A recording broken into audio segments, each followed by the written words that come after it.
Hello বন্ধুরা, সকলে কেমন আছো? আমি তো খুব ভালো আছি, তোমাদের ভালোবাসে। তো দেখতেই পাচ্ছ, আজকে নতুন একরকম রেসিপি তোমাদের সাথে শেয়ার করবো বলে চলে এসেছি। আজকে একটু বানাচ্ছি ঘরোয়া উপায়ে মোগলাই পরোটা।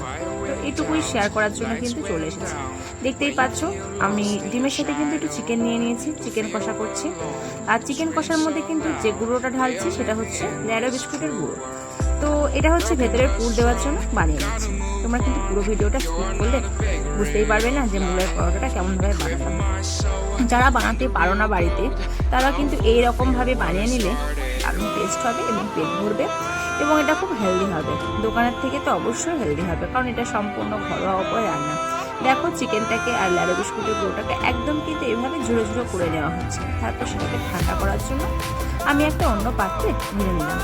তো এরপর কিন্তু ময়দাটা আমরা ডো বানিয়ে নিয়েছি। দেখতেই পাচ্ছ কত আনন্দে আমরা কিন্তু দুইজনে মিলে এটা বানাচ্ছি পুরোটাই। ময়দাটা মাখা হয়ে গেছে, আমি কিছুক্ষণ ময়দাটা মেখে রেস্ট করতে দিয়েছিলাম। তো এবার কিন্তু বেলে নিচ্ছে ময়দাটা।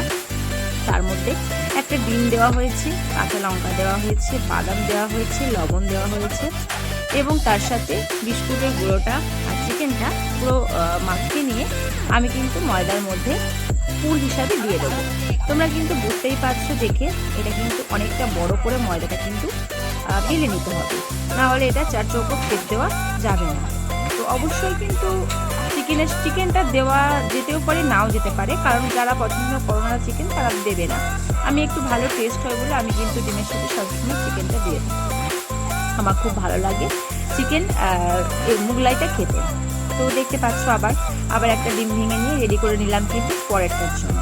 তো এইভাবে আমরা ঘরোয়া উপায় কিন্তু বানিয়ে নেব মোগলাই পরোটা। তোমরা কিন্তু একটু ট্রাই করো, খুব ভালো লাগবে খেতে।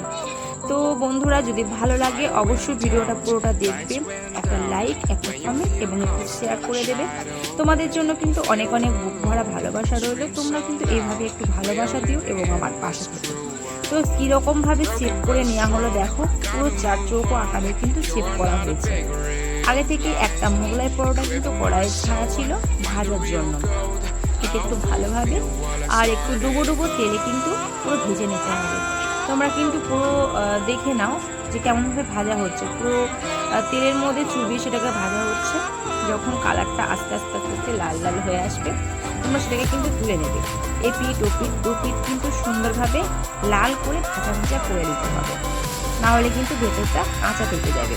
তেলটা একটু বেশি লাগে, কিন্তু ময়ন দেওয়ার ফলে তেলটা কিন্তু টানে না বেশি। যতটুকু তেল ততটুকুই থাকে। দেখো বন্ধুরা, ভাজা হয়ে গেল।